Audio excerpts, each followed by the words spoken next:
AV in your ears, that's Ambush Being, giving you this audio visual down the most interesting street in the world.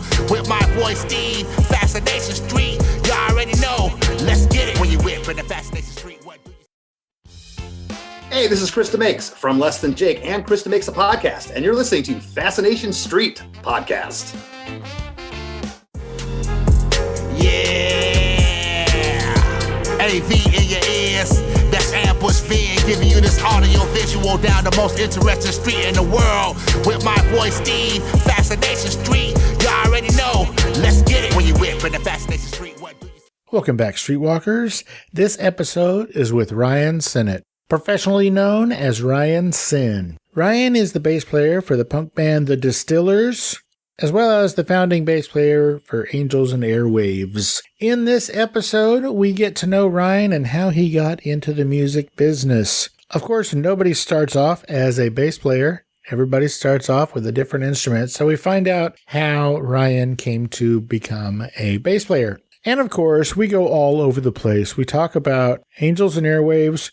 He doesn't really talk too much about that because he has an NDA that he had to sign. So I just basically explain my experience with the very first Angels and Airwaves album, which was very special to me. And I really enjoyed it, and I look back on it fondly. We also talk about how I first became acquainted with the Distillers, and that is a little bit of a unique story as well. And he does let me play that song that introduced me to the Distillers.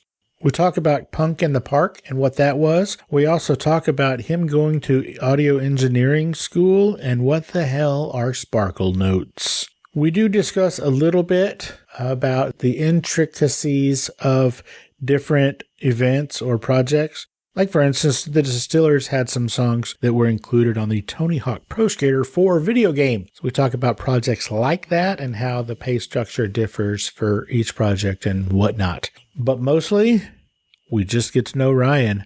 Some of the stuff he's gone through, some of the stuff he is still going through, with a big focus on how important music is to him and what he hopes that other people get out of it. I can't thank you enough, Ryan. You are the bee's knees. And this is my conversation with 20-plus year veteran punk rock face melter, Ryan Sinn.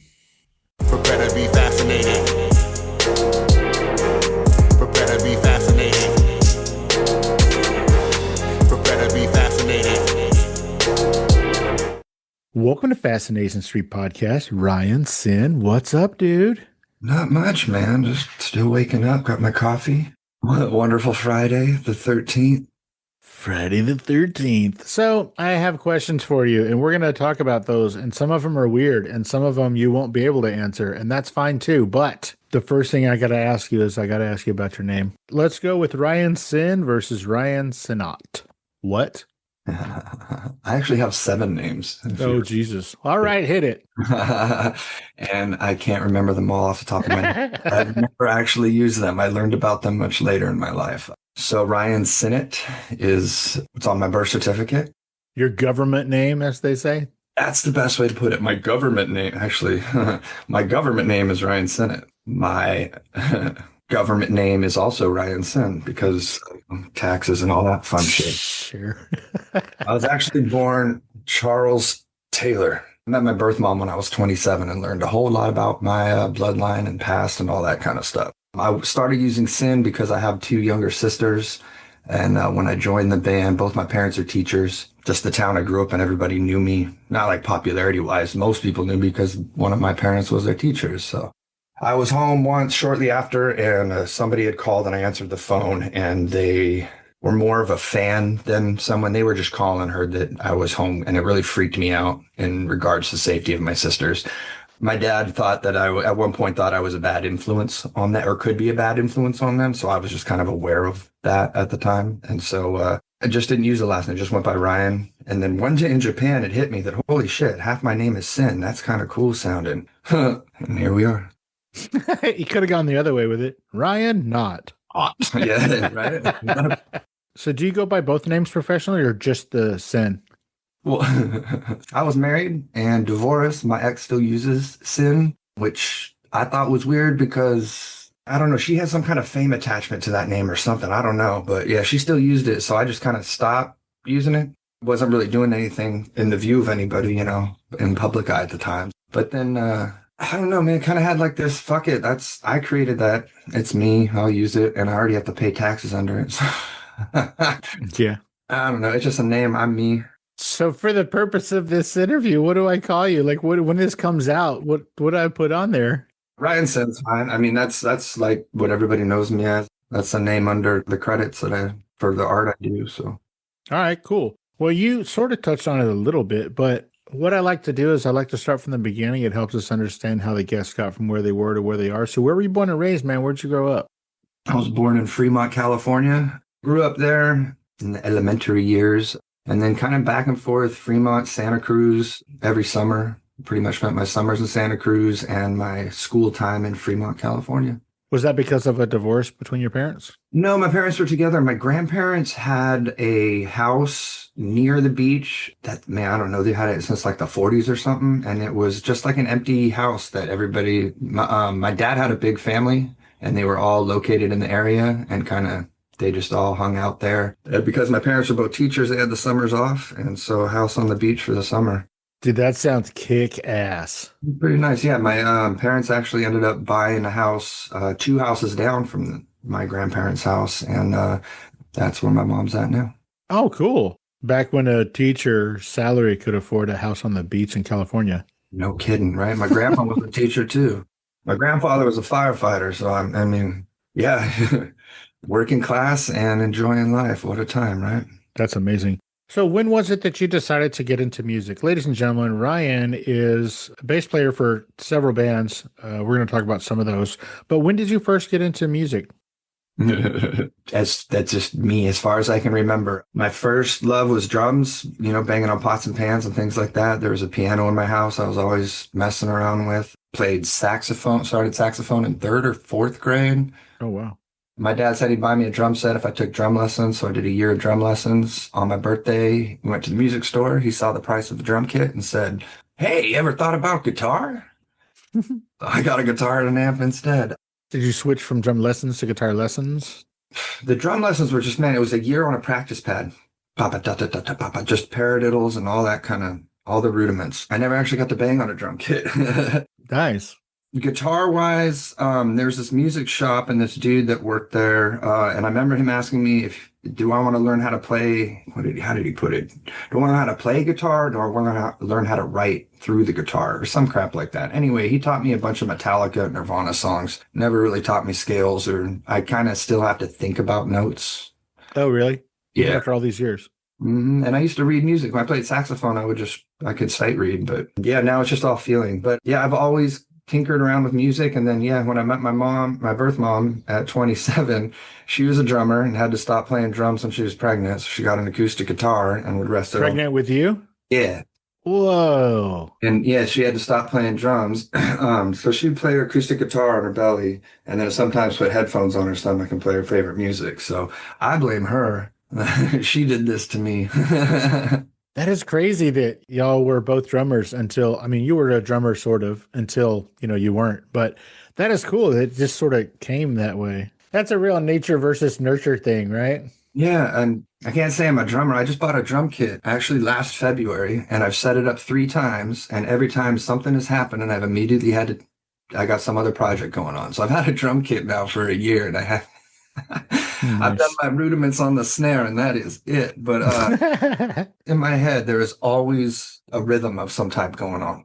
That makes sense. Yeah, the ADHD brain. I think I heard this in an interview. Was your first record as a kid Bad Brains? Tape. Tape. Wow. I can't remember where I had gotten a Depeche Mode tape. It was the Violator. I don't remember where that came from. I think it might have been like one of those tape clubs, old Columbia House. 12 for a penny or whatever. Yeah. Giving those catalogs to 6th graders. What were they thinking? I think I must have gotten in that. But anyway, I remember driving and sitting in my dad's van with my friend Dave, and he had taken one of his older sister's tapes, which was a Bad Brains tape. He didn't like it, traded him. So that was kind of like my first tape. It wasn't something at the time that I completely digested, and that was like the beginning of my punk rock adventure or interests or whatnot. But that was, it was like one of the first albums that I had, and I still remember distinctly HR's voice at that age. Did you ever watch the documentary that came out a few years ago? No, not if there's a new one. No. This was probably 7 or 8 years ago, maybe. No. Maybe less. Yeah, it was done by the guy who produced most of Kevin Smith's first few films or whatever, Scott Mosier. I think it was the first film that he did that was not in any way connected to Kevin Smith, and it was just the whole documentary on Bad Brains and the brothers and the whole thing. It's a dope-ass documentary. It's really cool. I don't remember what it's called, but I'm sure it'll be easy to find. Yeah, thank you. So you're playing music, you're learning how to, I guess you're teaching yourself the guitar in your bedroom in school. Lack of school. I much preferred music to school. Don't we all? That institution of any aspect I've never agreed with, and school was the first one that I was a hard pass. But the shop that I was taking lessons at, man, yeah, we would kind of more just hang out, and he was kind of, I don't know how to describe the guy. I don't want to say failed rock star, but his mannerisms and the things that he would do later in my life, meeting Slash and hanging out with him, they were so similar in their mannerisms and things that they did. And as far as the lessons, yeah, we would just hang out and read magazines, play some songs together. He'd play drums and I'd just rock along playing guitar. Ended up working, that was my first job, ended up working there. He paid me in sandwiches. There was a sandwich shop next door. So I'd polish the cymbals and change guitar strings and I'd get a free sandwich for dinner. Nice. What kind of sandwich? Cheese. I was a vegetarian, so I would get a cheese, the 3-cheese sandwich from Togo's. No, well, there you go. I'm assuming it was a delightful Sammy, or you wouldn't have kept taking that as payment? Dude, I think I started there when I was 13 or 14. And yeah, man, not being at home, hanging out, listening to music, talking guitars and getting a free sandwich. Excellent. Yeah, those were the days, right? Like when you didn't have any responsibilities and the coolest thing you could do was get the fuck out of your house for a while. It was, like maybe 4 blocks from my house. Yeah, skate down to the records or the music shop, hang out, and yeah, I get a $5 sandwich instead of a 59-cent burrito. Heck yeah. Hell yeah. Tell me about School Bus Junkies. Oh my God, that's amazing. School Bus Junkies was, it's like my high school punk band. Well, there was kind of a group, and man, the name, it's been so long, a lot of the names have failed me, but we kind of organized shows. There's a pizza parlor that we used to, Runway 32 Pizza, used to have shows there, and we'd have Punk in the Park. We would figured out that we could get permits for the park, and when you have a park permit, it's a private event, so you're invite only, and the police would park out at they couldn't come into the park, so they would block the entrance of the parking lot to come in, but we'd run a generator and have these shows. And yeah, School Bus Junkies was an old punk band of mine. They would block the entrance to the parking lot? Not really like block. I mean, they couldn't park in the parking lot, so they would plot, like not block it so you couldn't access it, but they would park in the little lot. Were you able to do this Punk in the Park with a permit thing often, or was it like a one-time thing, or could you do it all the time? Honestly, I don't know how many there were. I probably... More than one? Oh, yeah. I think must have played at about 3 or 4, went to several. It got shut down. Someone lit a couch on fire. Couches catch really quick. Just if anybody's curious, talking seconds, that gets out of hand before you know it. But yeah, to my knowledge, that was the end of that, or at least that was the end of my involvement. I'm a little surprised that it was able to happen more than once, because in today's world, I feel like the police would have been like, what's that? I can't do anything because there's a permit. And then they would drive straight to City Hall and make sure that you couldn't pull a permit again.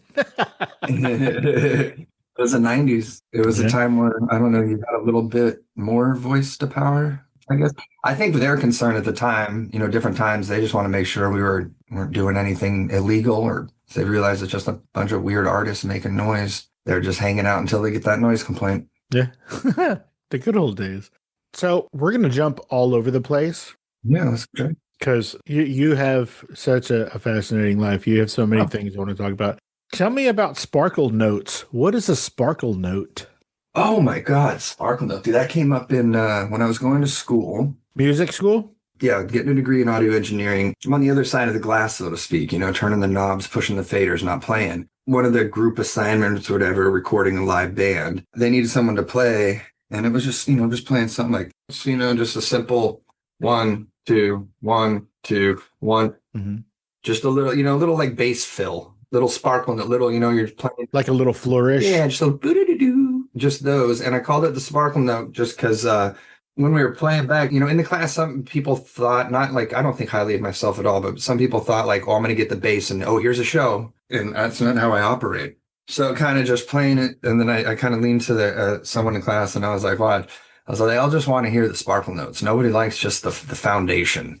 See? And then you'd hear the like, ooh, at the one little doo-doo-doo part, those little fills. That's young, egotistical kind of stuff. I don't know. I'm way more into the dub approach of bass these days. Droning. What does that mean, the dub? Like dub music, a little more droning, a little more repetitive. I guess young, egotistical me in my expression was not, let me show you everything I can do, but there was definitely a fast and playing more notes and kind of like that. Whereas now I'm more into really locking in on a solid timing and getting into that real kind of just flowing of simple rhythmic where I can just feel in the space between each note. It's a different aspect, I think, of creative output because for me, it's an entire feeling. And that when there's so much notes going, I mean, it fits different types of music, but when it's just me on my own, I really like just slow, rhythmic, calm.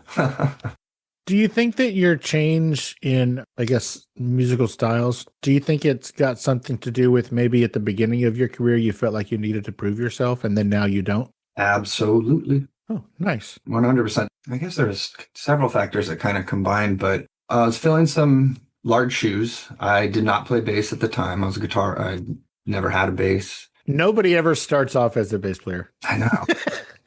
I do know one. I know one. Or I did, but yeah, there was that, the shoes I was filling, the kind of, I guess, element that I was stepping into, that family, the epitaph and kind of having, like, who's this guy? Kind of feeling like the spotlight was on me. I definitely felt the need to prove myself in more ways than one. So there's a few factors kind of combining. And then just natural growth. I think becoming more familiar with the instrument. At first, I was a metalhead. And when I joined the band, I think I was trying to start a black metal band in San Francisco. And so that element of guitar playing switched over to bass happened to fit well, at least how I transitioned it in my head. But as we grow and our artistic expression changes, so does our output. And I mean, music is one output of mine. I also paint, write, do a lot of other things like that. Artistic expression in general has many outlets, and I do as many as I can. Music is just, I guess it's the most important to me. And explore it in all of its different ways. I have found the more creative people and artists that I talk to that it's never just one lane of art expression. It never. They also paint, they also write, they also play music, they'll dance. Like, it doesn't matter. There's never, if it's a creative person, there's just not just ever one outlet, which I think it makes me say the same thing every time, which is, bro, save some creativity for someone else. I do notice there's some people that kind of, I don't know if I want to say they find their niche or they find their focus, their hyper focus on that outlet. And I've seen people kind of dive into that and just, they continue to express themselves in new ways through one dynamic. And I think that's amazing. I'm too scatterbrained. I'll hyper focus on something, for a song. Maybe I'll have an idea for a song and I'll see it through until it's done. And then now, oh, what's this drawing I forgot about? Oh, I should work on that. Or, oh, I should get back to that story I'm writing. Or, yeah, I wish I had the attention span to just continually, like if I could, for example, just continue one song after the other, I'd probably maybe have an album.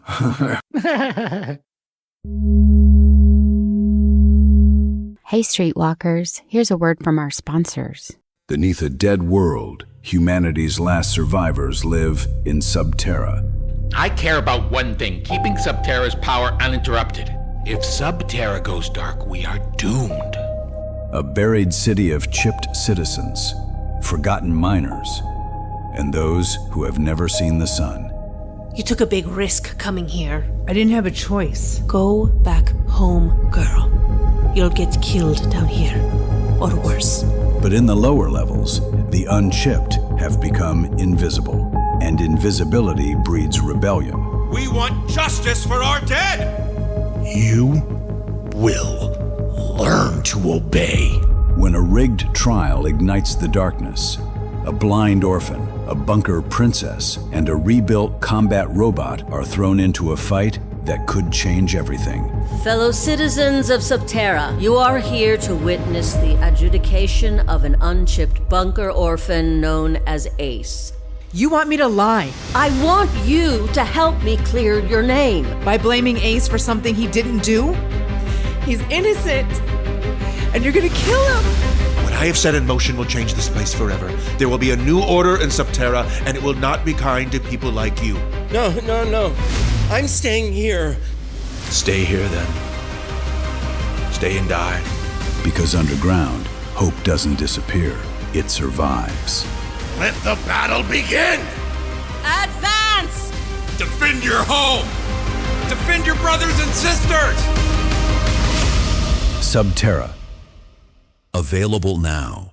Download wherever you find podcasts. Let's get back into it. So back to your bass playing styles. This one is for all of the future bass players listening. We already have a Les Claypool. Everybody doesn't need to be Les Claypool. It's okay to, like Ryan says, and just throw out a sparkle note every once in a while, not for fucking 5 solid minutes. Why did you decide to go to engineering school, audio engineering school? I'm still kind of laughing at the Les Claypool, my biggest influence on bass. Well, I mean, no, it's a thing, right? And obviously, like, he's everybody's biggest influence, but that's why everybody wants to just play sparkle notes for the whole song. It's because that's what that dude does. Yeah, But you grew out of it, and then he hasn't. I'm a huge Primus fan. I used to go to their New Year's shows every year as a teenager religiously. It was awesome. They introduced me to so many bands, Helmet, Tool, all through going to old Primus shows. But sure, I mean they would have been huge if they didn't lose Battle of the Bands to Bill and Ted, right? hey, but yeah, where would we be as a society if they didn't win? I think actually, as I started playing bass, not that Les became less of an influence, but as I learned the instrument and had more of an appreciation of his skill, and just for me, that was like a stay in your lane. I love playing along to Primus at home, and sure, weird aspect of playing drums on a bass to me, playing a lot of rhythmic kind of things within, interlacing the melody. I saw him a few years ago. This is probably 13 years ago. I saw him in Austin. He was opening for Modest Yahoo. Do you know who that is? Mm-hmm. He was opening for Modest Yahoo, and it was just Les Claypool. It wasn't Primus. It was just Les. He had maybe one other person on stage with him, and he was playing like the weirdest, funkiest shit. But one of the things that he did, which I thought was insane, was he said, he goes, "Oh, hey, I invented this instrument." And then he played basically an electrified mop handle. It was the weirdest thing. I'm like, what is this? It was awesome, but I was like, yeah, he's all sparkle, this guy. Not all, but he puts his Les Claypool dick on stage is what I'm saying. Well deserved, but I'm just saying, everybody, we already have one. Exactly. Funny, I've been asked a few times, and the best reference is a friend's little brother or cousin or something a long time ago was asking how, he wants to be in a band. How can he be in a band? Or how can you help him? Got any advice for him? And yeah, he was just playing Les Claypool stuff. And my advice was, yeah, don't do that. Unless you're going to write all the music and you're going to lead and you're with the vision on that, then learn that old blues scale. Stick to that. Yeah, unless you're looking for a support crew behind you. Exactly. That shouldn't be your focus. When it works, but that's a hard lane, like you said, kind of knowing which lane to stay in. Back to audio engineering school. How come? Audio engineering school. How did I? Why did you? Somehow I got this book. It started with Apple Logic, the program Apple Logic 7 or 8. Yeah, anyway, so somehow I'd gotten this book that was like a follow along, to learn the program. And I did that and I was like, oh, this is cool. It helped me learn how to record demos at home, which I'd been doing since my mom has tapes of me when I was, we moved out of that house at 5, and I would walk around with 2 tape recorders, talking into one and then dubbing them. So I've always been weird. Got this book, learned how to use Logic. Logic 8 came out. So I tried to find this book again, found out that it was only available through some like Scholastic program, and I wasn't even supposed to have it.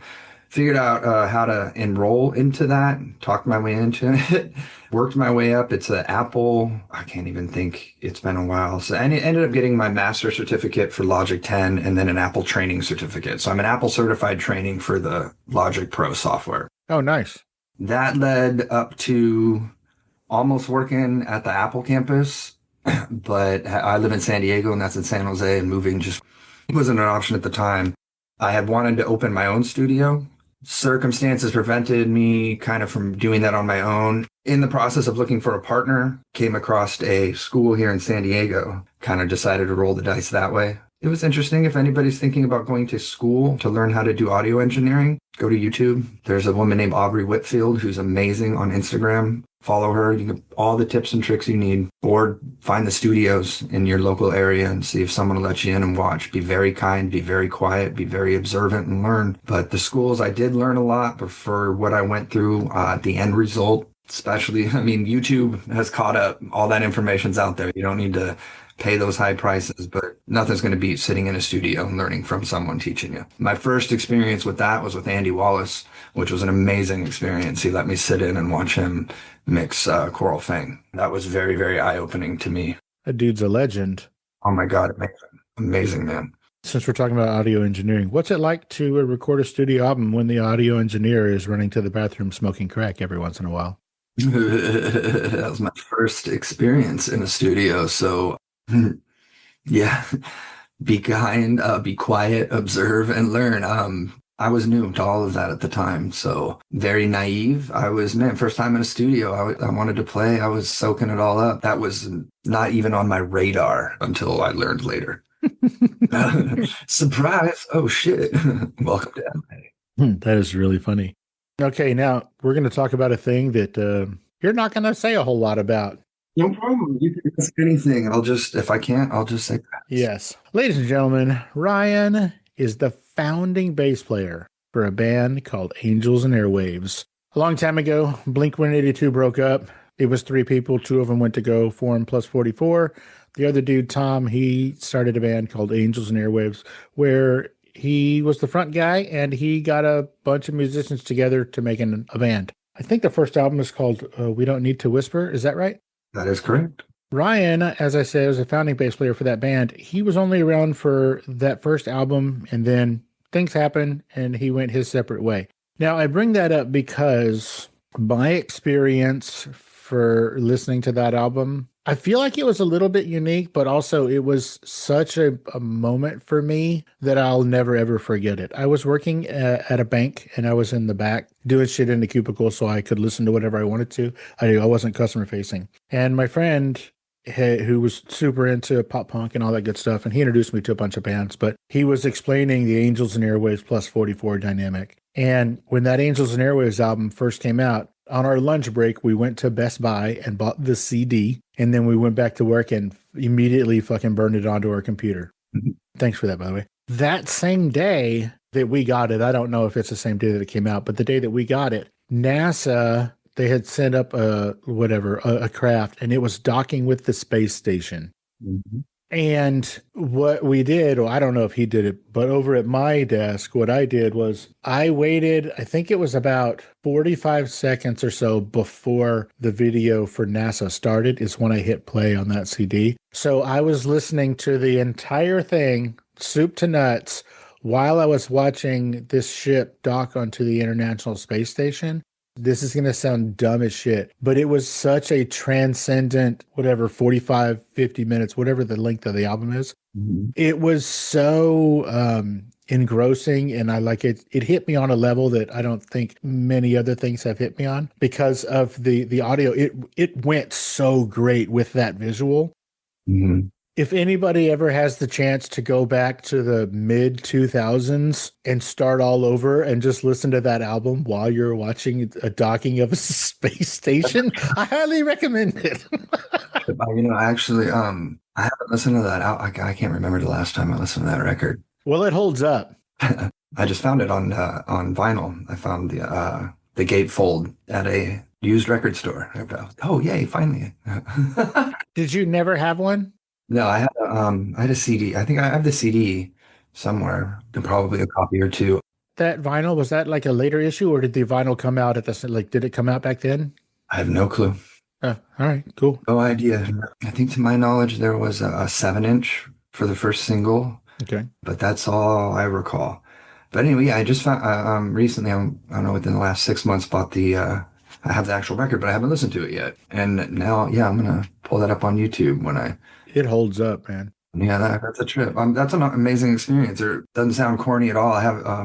I wanted to go see Interstellar just because I had heard it was the loudest movie released into theaters. I'm a big fan of Hans Zimmer. So I wanted to experience that. I got the tickets for the D-box seats, and right at that scene where the docking scene, yeah, the intensity of that, really, the suspension of disbelief combined with the taking you out of your reality. I love that. It was wild. And like, it was so crazy because I couldn't tell you anything else that happened that day at work because all that mattered, I was so focused on my headphones and that computer screen, it blew me away. It really was whatever transcendent or whatever the word you want to use is. It really hit me. And so thank you very much for your role in that. It's a memory I'll never, ever forget. Thank you. Mission accomplished. If I can have anything to do with pulling someone's mindset away from their their work, then it's accomplished. It wasn't too far removed from that experience, time-wise, chronologically. Podcasting had sort of first started kind of back then, around the mid to early 2000s. And one of the ways that I got into it as a listener was there was authors, like writers, fiction writers, who, they didn't have a contract or a publisher or anything like that. So they would record their books as audio fiction, like just as an audio book, but in chapter style or whatever. Oh, that's a good idea. And so there was a guy named Scott Sigler. He's a fiction writer, and he's got tons of fans and tons of books now. But back then, he was just kind of trying to make a name for himself or whatever. And so he was releasing his books as audio fiction, whatever. I was listening to all of his stuff, and it's like horror fiction, like crazy, we're going to get you stuff. And they're really good stories. He would do the whole book, and he would do it in chapters. But at the end of every episode, like when he's doing the outro saying, hey, follow me on this, follow me on that, check out more of my stuff. He was doing it to a music bed. And then the very last thing that he said on every episode was, the song you're hearing right now is City of Angels off of the Distillers album, Sing Sing Death House. And the way he said it, that's what I remember the most from back then, listening to that. And I'm still friends with that guy, and I still listen to his stuff, and I bought all his books. He's great. And I even reached out to him a couple of days ago, and I go, hey, back in the olden days, did you used to end your episodes playing the Distillers off of the Sing Sing Death House? He goes, I did. What song was it? And I go, I think it was City of Angels. He goes, holy fuck, it was that one. And I said, how did you come to do that? Like, what made you do that? And he said their music was available on some open source platform or whatever, and I was able to use it. And I was like, oh, cool. So that's the first time that I got to hear the Distillers. Tell me how you came to be part of the Distillers, because you're not a founding member of that band, right? No, I'm a fan of that band. I saw them. I was in the audience, I think, at 2 shows. So just kind of location where I grew up, the music scene that I was involved in, the bands at the time. Yeah, going to shows at Gilman, and I couldn't list them all. So many bands like the Nerve Agents, AFI, All Bets Off, Redemption 87, and going back like Model American. Just, going to those shows. I was dating a girl at the time who was going to an art school, and there's a fella in her class named Tim who played guitar for the Nerve Agents. Just kind of going to the shows, and I guess he had, familiar faces offering to help load gear, hanging out after the shows to not like fanning, but just, talking about music. When's the next show? It was just a community I wanted to be a part of, and just, by repeatedly going to shows, got to know them. And then Andy had mentioned that the Distillers were looking for a bass player. And I said, I don't play bass, but I can think of a few people. And then the next day at work, my boss told me I was a fucking idiot and that to call him back because, dude, so you join the band and your life changes. You get to go do what you want to do. If you don't, I'll see you on Monday. The hell's wrong with you? Was that Access Records and Comics? Access? Yeah, Access Records and Comics, a wonderful little shop in Alameda, just west of Oakland. And anybody in San Diego, if you want that Access Records and Comic experience, the closest I've ever seen it, it's a wonderful shop in La Mesa called Reanimated Records. And it is very similar to I walked in there, I was like, what the hell? They painted Access green? Access was all black, but this place has, it's all green. It's a wonderful little record shop, my favorite spot to go around here. I love that. So that's how you joined? Yeah, pretty much. Called him back, hit up Andy and said, yeah, I'll give it a go. And I believe it was like a Sunday. And he said, okay, we got practice on Thursday. Learn what you can. Learn as many songs off the record. So I went and Borrowed a bass from one friend, a little Marshall guitar amp from another friend, got the Distillers record, and locked myself in my room for 4 days and just learned how to play bass. Any regrets about joining the Distillers? Oh, no, absolutely not. I mean, it sounds corny, but the quickest and most concise way I could say it, it was like I found my purpose. I found like what I'm here to do, I guess. If nothing else, those moments where you knew question, what's the purpose? Why am I here? What am I supposed to do? That's it for me. That was 20 years ago. Yeah. How does that make you feel?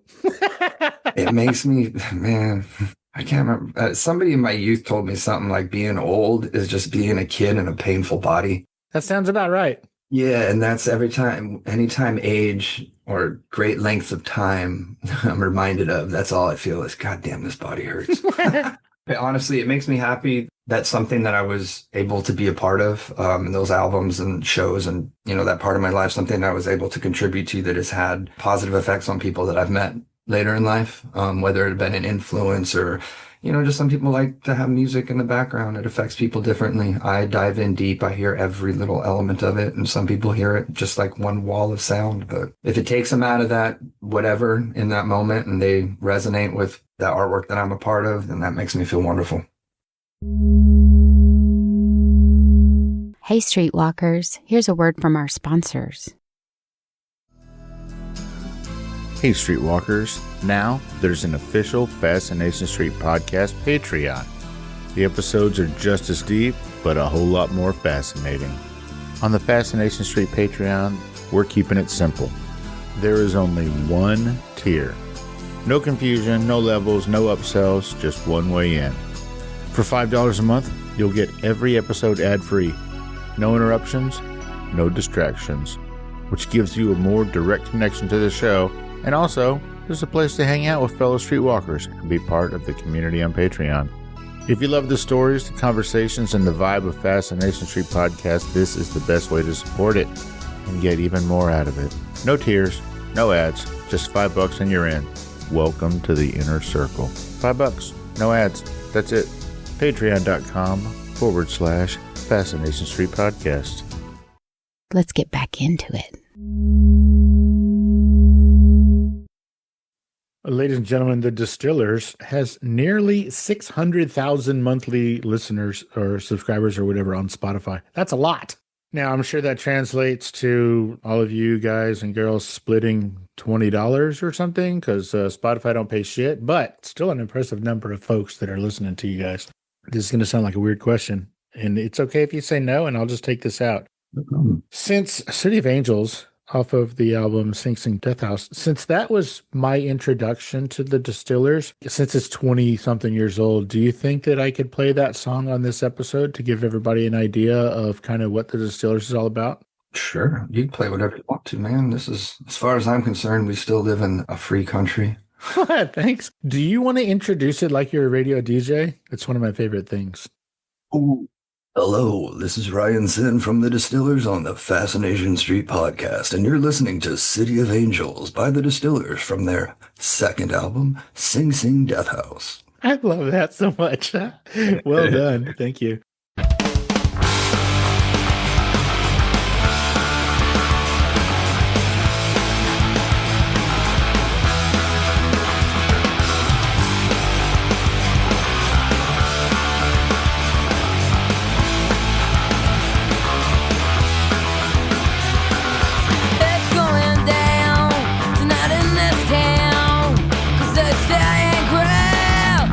Stay and grow.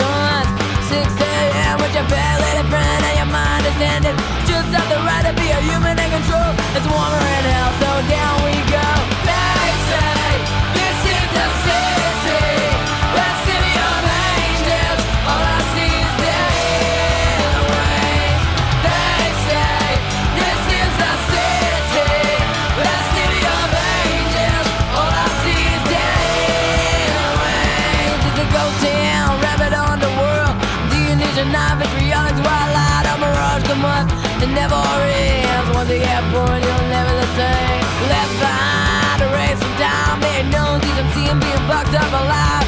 Look around in a Renaissance hell, we don't rest in peace, we just disappear. So here we are, Los Angeles, no way, just singing in the belly of one day. I watch the sun roll down the Pacific over Hookah, Sunset Strip. They say this is the city, the city of angels. All I see is day and rain. They say this is the city, the city of angels. All I see is day and rain.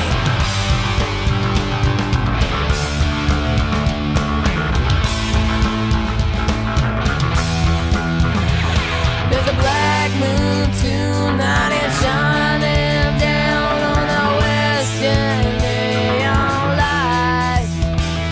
There's a black moon tonight, shining down on the western neon light. They say this is the city, the city of angels. All I see is day and rain. They say this is the city, the city of angels. All I see is day and rain. They say this is the city, the city of angels. All I see is day and rain. They say this is the city,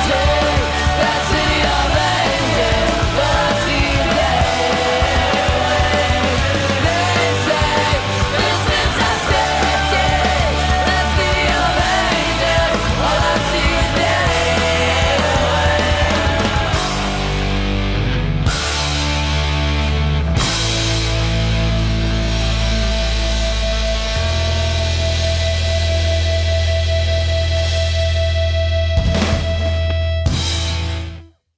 I heard you once say that after losing your dad, watching Ted Lasso was like hanging out with your dad again. How so?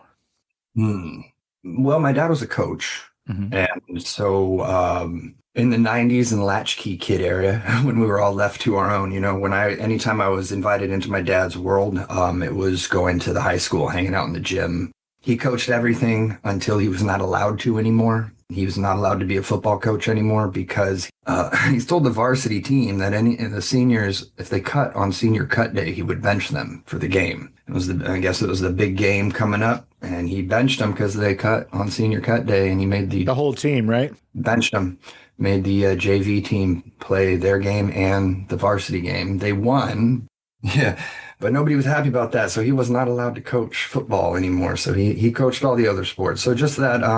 My dad, I mean, he was like he was the Bible's version of an angel on earth. He was a very Catholic, Roman Catholic, and he just kind of had that. His job in life was to uplift other people and help them realize their potential. He coached. Everything he did was a lesson, but not in the like, let me tell you how it's done here. He would see your potential and utilize that his way in to help you in whatever way. My relation with the Ted Lasso was just that kind of positivity aspect he was always shooting for in the locker room. Just was kind of a lot of the scenes in his office. His office also looked like my dad's office with that old metal desk and kind of stuff that I would sit in a chair and kind of observe those conversations. And so that was kind of the connection that I saw with that show.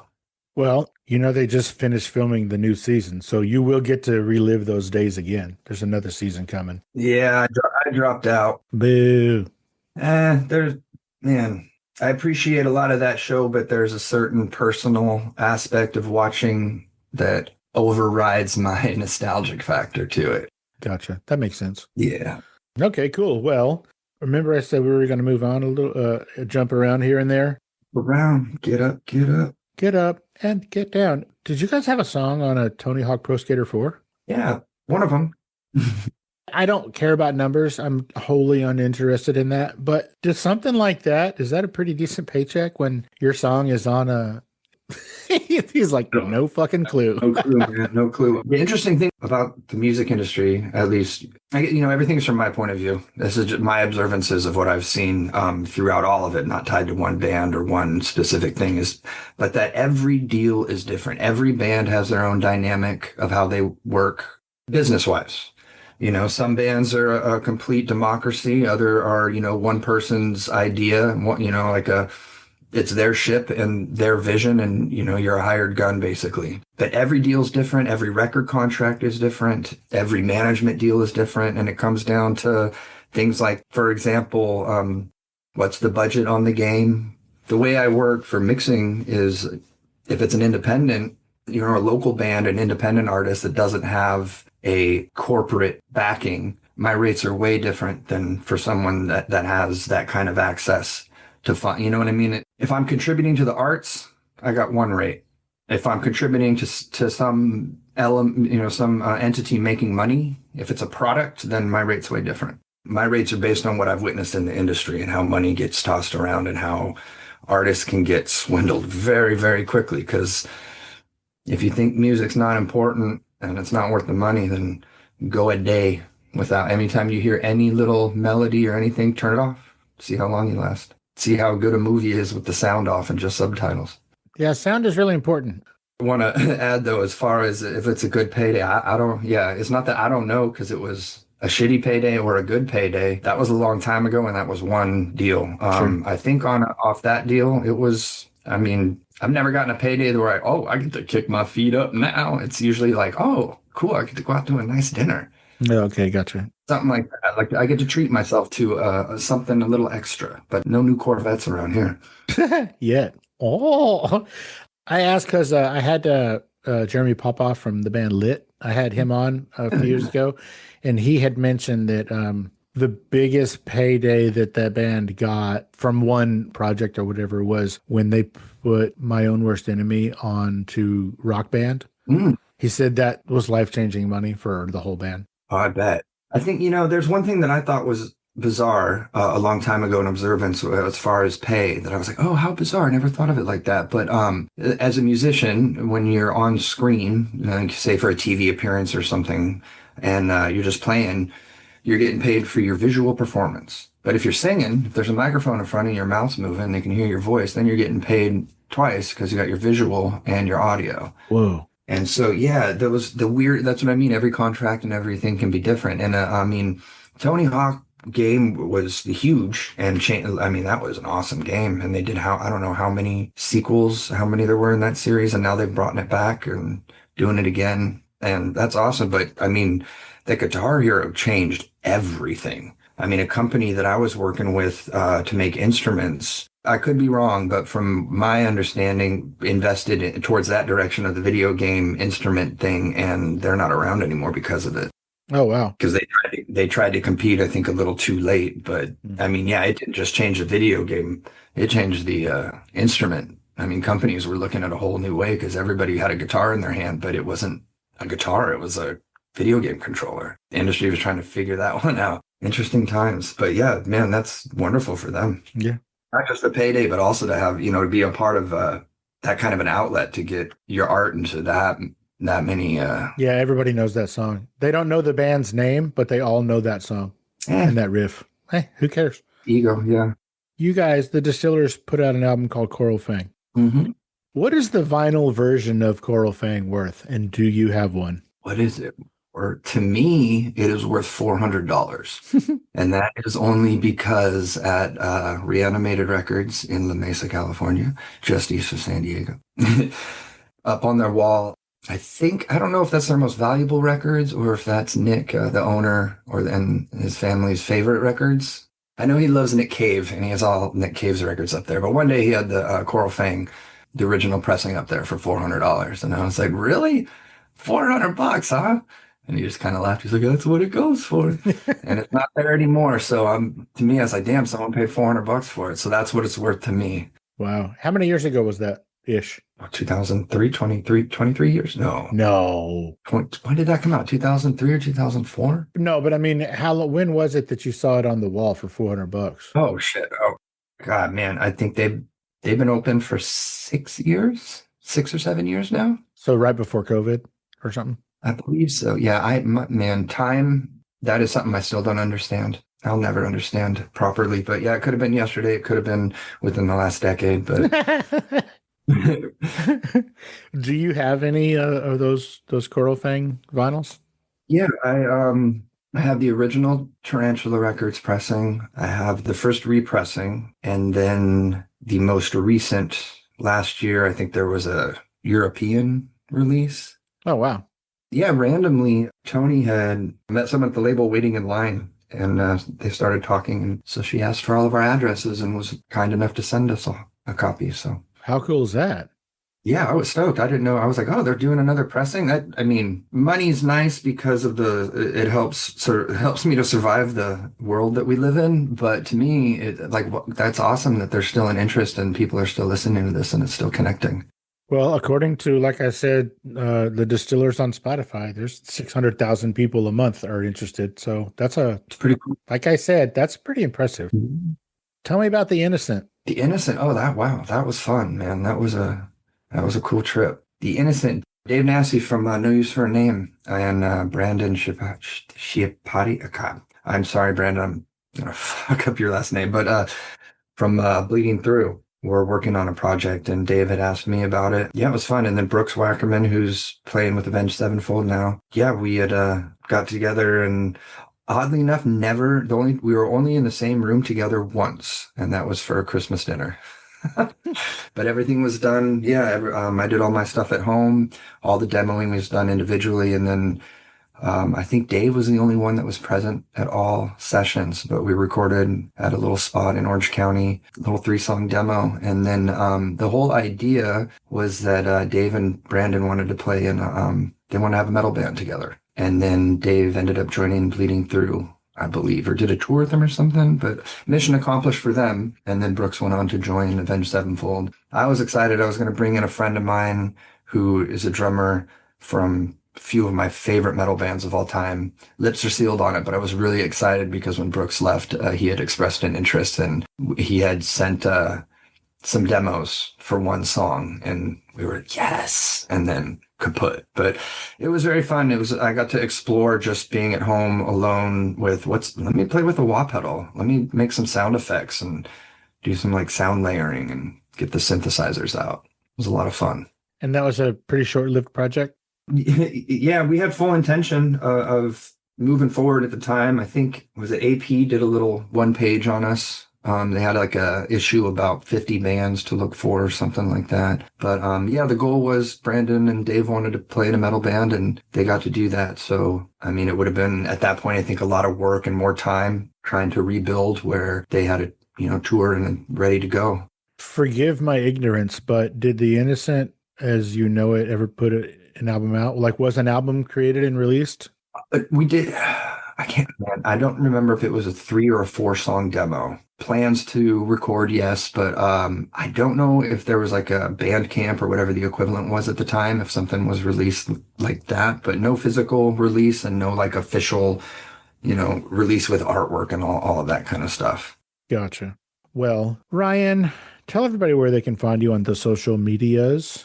Ryan Sinnott on Instagram, and that's about it, though I kind of took a hiatus last summer. Shortly after, I hit 5 years sobriety from alcohol, and then totally different subject. I'm actually going to do a podcast more relating to this topic, but went through a mental health crisis, put it lightly, and haven't really been on the socials since. I'm there, but just not very active, but that will be changing soon, so that's it. When you say you're going to be doing a podcast, do you mean you're going to be hosting one or you're going to be a guest on one? A guest. Okay, cool. Yeah, geared more towards mental health, but gotcha. When that happens, yeah, Instagram is I am on all socials, but the only one that I engage on is Instagram. Gotcha. Are you ever going to get the Instagram handle of Ryan Sinn?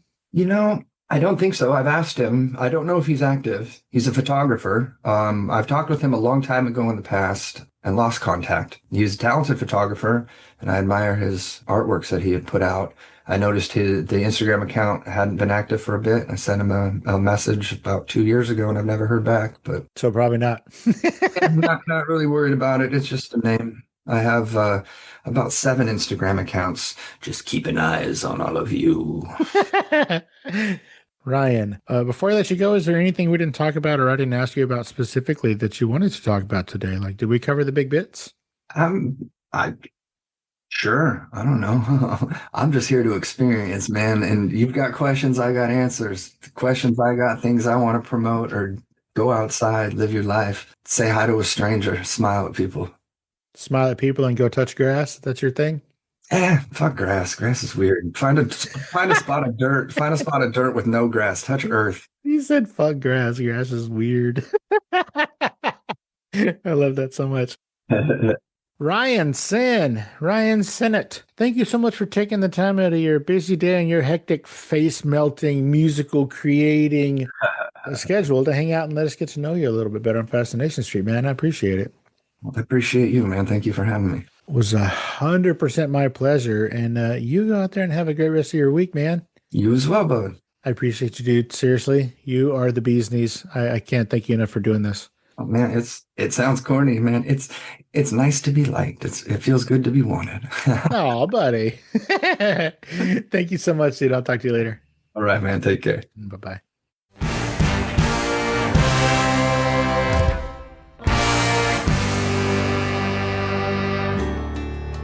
Opening music is from the song FSP Theme, written, performed, and provided by Ambush Vin.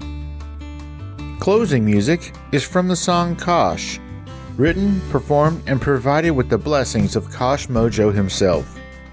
If you like the show, tell a friend. Subscribe and rate and review the show wherever you listen to podcasts. All episodes are available ad-free at patreon.com/Fascination Street Podcast. And don't forget to follow the show on YouTube, Spotify, Instagram, and TikTok. And again, thanks for listening.